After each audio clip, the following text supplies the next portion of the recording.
Hello guys, good morning. Bali ngayon na gagawa ako ng CRH, Carbonized Rizal. Nakalimutan ko mag-video kanina habang pasimula. So actually nasimulan ko na siya ng Rizal. Kasi yun ang pinaka-bidding, mas maganda siyang pinaka-bidding sa manukan. Kasi kapag yung ipa lang, mas mahirap siya ma-decompose, mas matagal. Whereas kung CRH yung nilalagay natin na pinaka-biddings, tapos kapag mayroon na siyang mga duminong manok, so mas madali mo na magagawang fertilizer. Pwede mo siya after a month, nalagay mo lang sa sako. So okay na siya. Hindi na gaya ng regular lang na Rizal, kailangan talaga matagal. So ito, papakita ko sa inyo. Bali, bala ko ngayon 5 sako ang gagawin nating Rizal. So usually almost kalahati yan. 5, so tatlo yung magagawa yung production. Maghapon kasi ito eh. So tingnan natin. Bali, nag-start ako, anong oras ngayon? I think 10 o'clock. 10 o'clock ako nagsimula or 9. Anong oras ba? 10:24 na pala. So 10:20, mga 10:20 ako nagsimula sa paggawa ng rice hull. So hindi ko na napakita yung unang process. So tingnan natin. So yan na yung nagawa natin. 2 sako pa lang yan. Dadagdagan ko pa. Bali dito ako sa may baboyan may area kasi. So dito na ako kasi kahit umulan, nasa loob siya ng shed. So wala akong problema. So yan, so tingnan natin yung magiging process natin sa ating paggawa ng rice hull.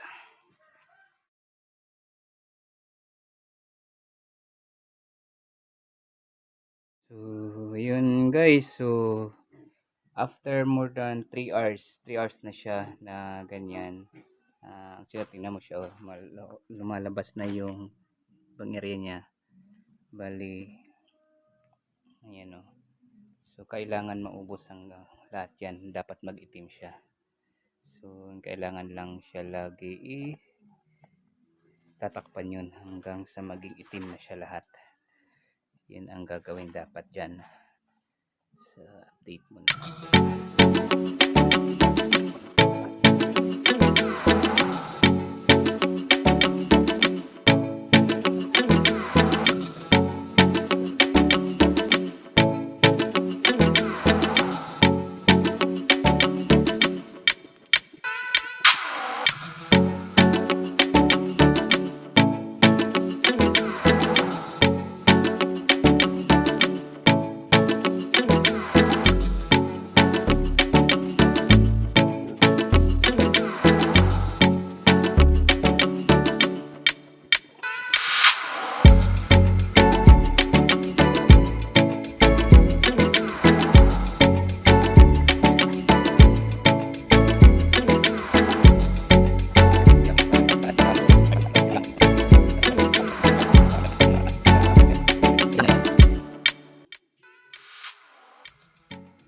So yan, umuusok mo siya sa gilid kasi pang 5 na kasi yan eh. Nagdagdag ako ng 2 sako. Natin mamaya hanggang sa maging okay siya.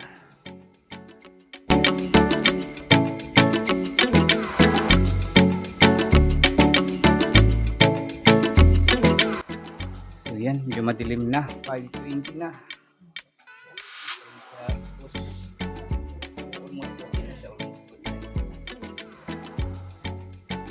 Brown.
na sa kabila. Hindi na tayo mag...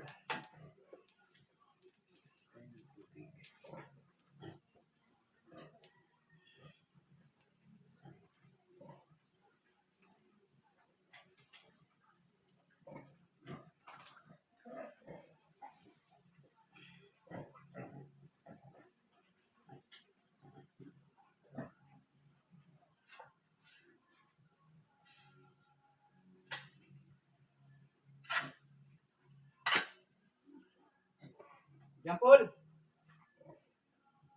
Jampol! Ibig ka? Papadanay? Papunin lang pag saribo.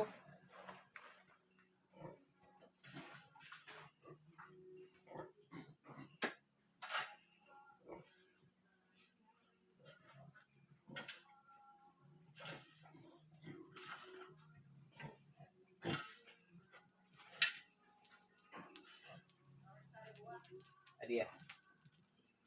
Sabay nahalo kay ko sa rito.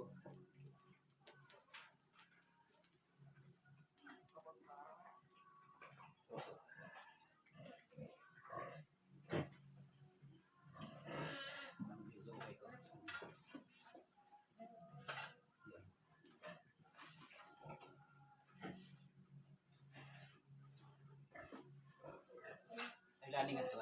Dili pa nga lani. Dili pa.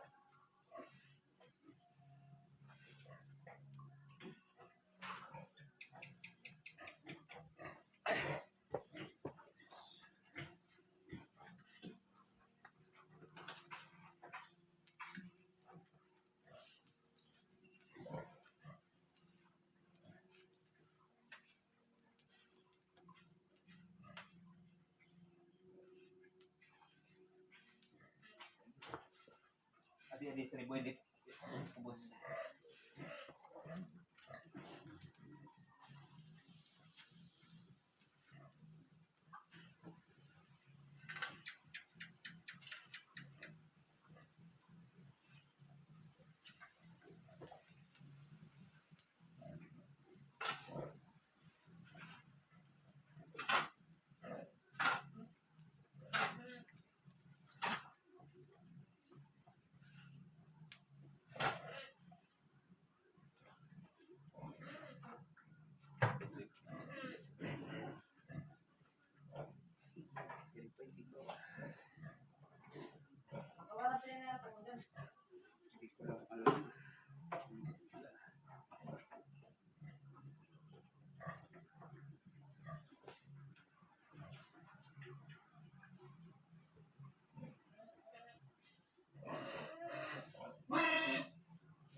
Pag himus ba din yan po, 200 yan sa akin niya. Nagbalik yan.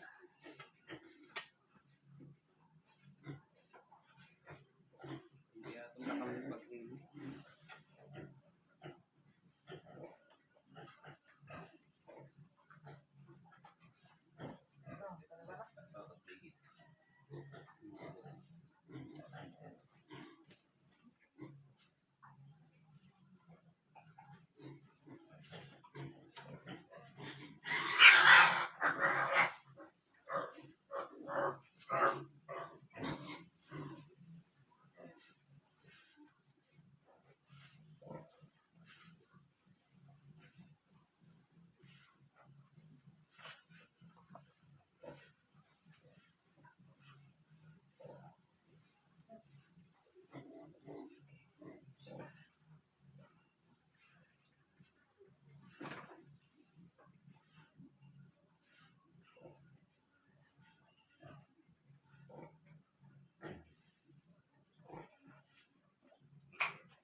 simula. 5 kasako niya.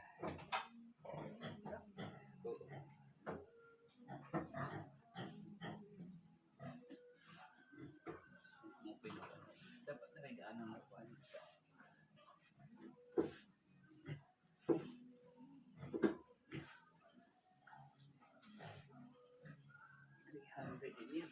300 eh. Pag pinaligyan mo sa ako.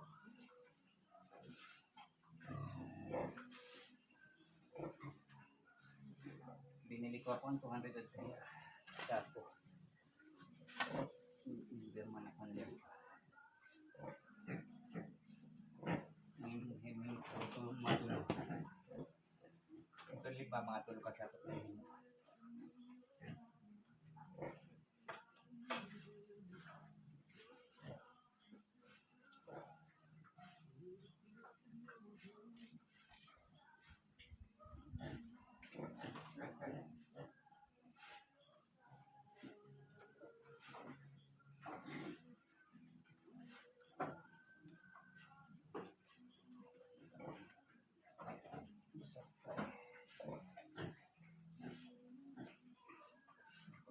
Kasako dapat mga 9 o'clock nakapag-ino na para bago mag-serum.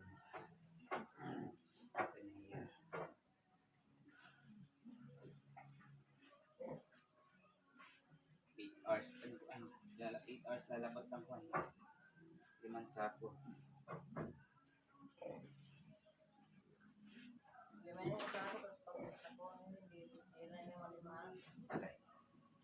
Sobra tulong na lang.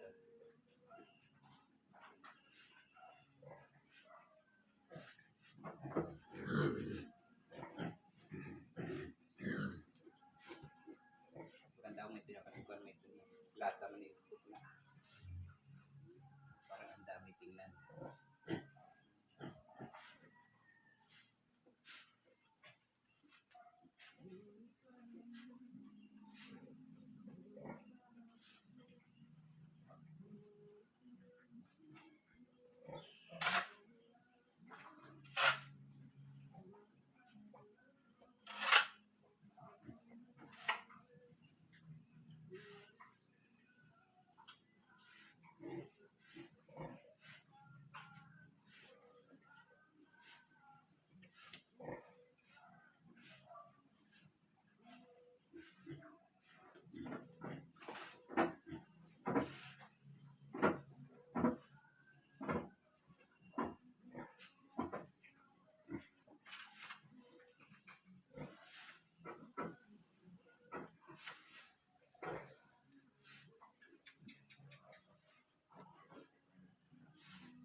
Pag nabayaan na may edapan halaga. Ubos ko na daburas.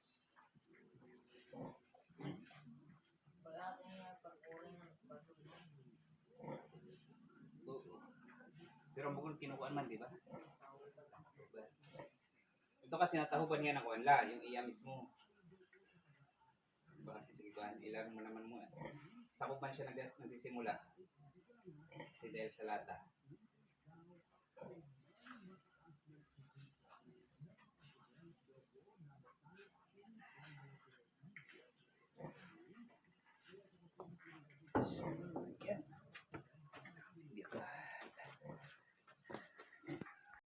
So, yan guys. So, yung hinayang ko muna siya nakaganyan isang araw. So, yan na lahat yung nagawa nating CRH. Ang ganda nung nyo kasi black talaga, may pa isa-isa lang. So, ibig sabihin maganda yung pagkakagawa natin ng CRH. Yan, pwede na natin i-apply. Yan ang pinaka-biddings ng ating mga manok. So, yan yung finished product. Siguro mga 3 yan. May 3. 3 sako. Yung nagawa out of 5 mula sa 5. So yan. Isa sa mga tips ng pag gumagawa ka nito, dapat malayo kayo sa aso. Kasi kinabukasan ang daming dumi. Yan, usually may yung sa dumi sa gitna, diyan ko linagay. Kasi hinayaan namin na hindi ko natakpan agad. Gustong gusto yan ng mga aso. So kapag may nga aso kayo, pinabayaan isang araw yan, isang gabi lang. Ang dami ng dumi na sa paligid kasi gusto nila dyan mag dumi. So yan guys, yan yung ating CRH.